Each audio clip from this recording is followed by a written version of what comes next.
देख रहे हैं एसएसएन न्यूज। शैक्षणिक भ्रमण कार्यक्रम के तहत पूर्वी सिंहभूम जिले के विभिन्न सरकारी विद्यालयों की 28 छात्राओं का दल 3 दिवसीय शैक्षणिक भ्रमण पूरा कर लौट आया है।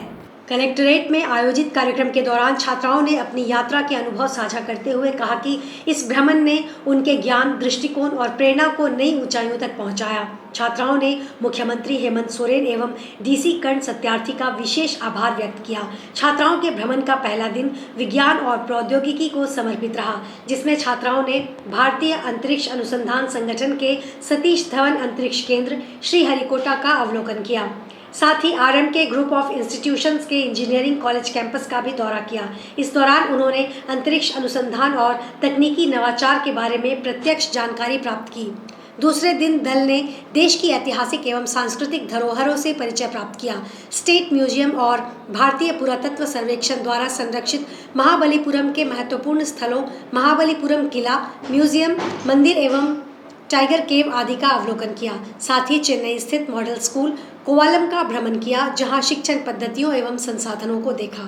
भ्रमण के तीसरे दिन छात्राओं ने MA चिदम्बरम स्टेडियम का भ्रमण कर खेल जगत की झलक देखी और रेलवे म्यूजियम में भारत के रेल इतिहास और विकास यात्रा को करीब से समझा। डीसी कर्ण सत्यार्थी ने कहा कि इस तरह के शैक्षणिक भ्रमण से बच्चों को कक्षा की सीमाओं से बाहर निकलकर वास्तविक दुनिया को समझने का अवसर मिलता है, जिससे उनकी सोच का दायरा और दृष्टिकोण व्यापक होता है। तो हमारा जो मिशन था, हमने इस मिशन का नाम रखा था उत्थान, और उत्थान में हमने रखा था कि पंखों की उड़ान। इसमें हमने सभी जितने हमारे इंजीनियरिंग हैं, आवासीय विद्यालय हैं, वहाँ से हमने सुपर 30 सेलेक्ट किया था। सुपर 30 के लिए एग्ज़ाम हुआ, तो उस एग्ज़ाम की जो लड़कियाँ अव्वल आई थी, उनके नंबर सबसे हाईएस्ट हुए थे, उनका हमने सिलेक्शन किया। सिलेक्शन प्रोसेस के बाद फिर उनका मेडिकल जांच किया गया, मेडिकल फिटनेस हुआ। मेडिकल फिटनेस के बाद 3 दिन तक उनका प्रॉपर डेमो किया गया कि इसरो क्या है, कैसे आप हवाई जहाज़ की चढ़ेंगे। ये पूरे प्रोसेस के बाद ये यात्रा हमारी 11 से 13 चेन्नई में थी, लेकिन यात्रा शुरू हुई थी हमारी 10 तारीख। 10 तारीख को हम यहाँ से जो है रांची एयरपोर्ट गए थे। रांची एयरपोर्ट से फिर हम चेन्नई रात में पहुँचे, और 11 का पूरा दिन हमारा इसरो में ही था। इसरो जाने के बाद वहाँ पे हमारी वहाँ के जो साइंटिस्ट थे उनके साथ डिस्कशन हुआ था। वहाँ का जो MCC सेंटर है, जहाँ से लॉन्च होता है, जितने भी आपके जो स्पेस में सैटेलाइट लॉन्च होता है, उस MCC सेंटर पे अभी तक जितने भी रॉकेट लॉन्च किए गए थे उनकी पूरी प्रेजेंटेशन इनको दिखाई गई। वहाँ के बहुत सारे साइंटिस्ट इनके साथ डिस्कस किए, इनके जो कुछ डाउट थे, इनके कुछ क्वेश्चन थे, उनको उन्होंने सुना। उसके बाद हम दोनों लॉन्च पैड पे गए, लॉन्च पैड 1 और लॉन्च पैड 2 पे। वहाँ पे दोनों लॉन्च पैड पे क्या क्या डिफरेंस है। लॉन्च पैड 1 पे जो है छोटे रॉकेट जो अराउंड 50 टन के आसपास के होते हैं, उनके लिए लॉन्च पैड बनाए गए, और 50 टन के ऊपर के जो थे उनके लिए लॉन्च पैड 2 होता है। उसके साथ ही स्पेशल रिक्वेस्ट पे हमने जो वहाँ के साइंटिस्ट को स्पेशल रिक्वेस्ट किया, तो गगनयान 1 जो है उसका रॉकेट अभी जो है असेंबल हो रहा है, वो व्हीकल, क्योंकि वो लोग उसको व्हीकल ही कहते हैं, तो वो व्हीकल का लाइव डेमोन्स्ट्रेशन उनको दिखाया गया। स्टेज 3 बन रहा था, तो उनका पूरा ब्रीफ किया गया, और उन्होंने बताया कि एक रॉकेट का जो मिनिमम जो वेट होता है वो 800 टन के आसपास होता है। पार्ट बाय पार्ट होता है। एक रॉकेट जो होता है वो कुछ 9 मंजिल की होती है, कुछ 18 फ्लोर की होती है।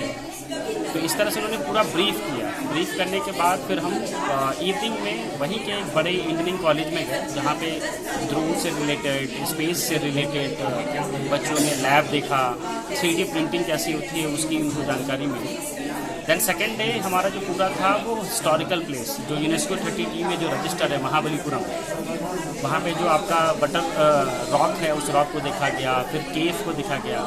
वहीं पे कुछ दिन पहले जो है वो चेस चैंपियनशिप भी हुआ था, और हमारे प्रधानमंत्री और जिनकी की मुलाकात भी वहाँ पे हुई, तो उसको दिखाया गया। और उसके बाद फिर हम नेक्स्ट प्रोसेस में जो है स्टेट म्यूजियम गए, जो एशिया के सेकंड लार्जेस्ट म्यूजियम में से। उस म्यूजियम में जैसे कि हमारा बच्चों को ले जाने का मेन उद्देश्य क्या था कि जो बहुत सारे हमारे जो बर्ड्स हैं, एनिमल्स हैं, जो अब इस वर्ल्ड में नहीं हैं, लेकिन उनको वहाँ पे रखा गया था, उनको वहाँ ब्रीफ किया गया था। आफ्टर दैट हम वहाँ की जो ट्रेडिशनल लाइब्रेरी थी, मतलब 150 साल पुरानी लाइब्रेरी, बहुत सारी लिपियों को वहाँ रखा गया था, बहुत सारे अलग अलग भाषाओं की उनको जानकारी दी गई। फिर उसके बाद मॉर्निंग में हम चिदम्बरम स्टेडियम गए। चिदम्बरम स्टेडियम में वहाँ के जो इंजीनियर थे, साइट टेकर थे, केयर टेकर थे, उन्होंने ब्रीफ किया कि स्टेडियम में क्या क्या प्रोसेस होता है, वहाँ का ड्रेसिंग रूम जहाँ पे सचिन तेंदुलकर, कुंबले, महेंद्र सिंह धोनी, उनके जो अलग अलग रूम्स थे वो दिखाए गए, कैसे वो प्रैक्टिस करते हैं, तो ईच एंड एवरीथिंग डिटेल उनको बताया गया। वहाँ से उन्हें चेन्नई सुपर फैन का टी शर्ट भी इन लोगों को गिफ्ट किया गया, क्योंकि बिकॉज ये झारखंड से बिलोंग करती है, तो मैसेज देने के लिए। और फिर हम ICF गए, इंटीग्रल कोच फैक्ट्री, जहाँ पे वंदे भारत कोच का निर्माण हुआ है, वो उनको दिखाया गया। और वहाँ पे रेल म्यूजियम, अभी तक की जो हमारी धरोहर है, जो रेल की जो शुरुआत हुई है, तो पूरी वो एक एक जर्नी, एक एक प्रेजेंटेशन, वहाँ के जो वहाँ पे भी जो प्रोफेसर थे, वहाँ के जो केयर टेकर थे, उन्होंने उनको ब्रीफ किया। उसके बाद फिर इवनिंग में हम चेन्नई एयरपोर्ट आए, 4:30 हमारी फ्लाइट थी, और फिर वापस हम अपनी उड़ान लेकर के जमशेदपुर पहुँचे। और ये फर्स्ट टाइम ऐसा है, हम कह सकते हैं इंटायर इंडिया की, 0 एरर के साथ हम वापस आए। जैसे 0 एरर में इसलिए कह रहा हूँ कि जब हम रॉकेट भी लॉन्च करते हैं तो उसमें 0 एरर बहुत महत्वपूर्ण रखता है। तो 0 एरर जो था, उसके साथ हम लोग, हमारी सारी बच्चियाँ, हमारी पूरी टीम, देखिए हमारे साथ 7 टीम मेंबर थे, जिसमें 4 टीचर थे, हमारे मृत्युंजय सर थे, और हमारे असिस्टेंट डायरेक्टर थी, और मैं सेल्फ खुद अभिषेक झा, जो इस प्रोजेक्ट को बारीकी से स्टार्टिंग 3 महीने से मैं प्रोसेस में लगा हुआ था। तो एक अच्छा अनुभव हम कह सकते हैं हमारे लिए भी है। और हमारा दूसरा अब लक्ष्य भी है कि इसमें बहुत सारी बच्चियाँ हाई स्कूल में पढ़ रही हैं, तो इससे वो सीखें और सीख करके आगे, जैसे कुछ लड़कियाँ कह रहे थे कि हम साइंटिस्ट की दुनिया में जाएंगे, कुछ कह रहे थे कि नहीं हम केमिकल इंजीनियरिंग की दुनिया में जाएंगे, क्योंकि वहाँ पे डिफरेंट डिपार्टमेंट था, डिफरेंट चीज़ें थी, जिसको देख के मुझे उम्मीद है कि यहाँ से बहुत सारी लड़कियाँ आगे निकलेंगी और झारखंड का नाम रोशन करेंगी। दिन भर की ताज़ा अपडेट्स के लिए जुड़े रहे हमारे साथ YouTube, Facebook और Instagram पे। साथ ही हमारे चैनल को ज़्यादा से ज़्यादा लाइक, शेयर और सब्सक्राइब करना ना भूलें।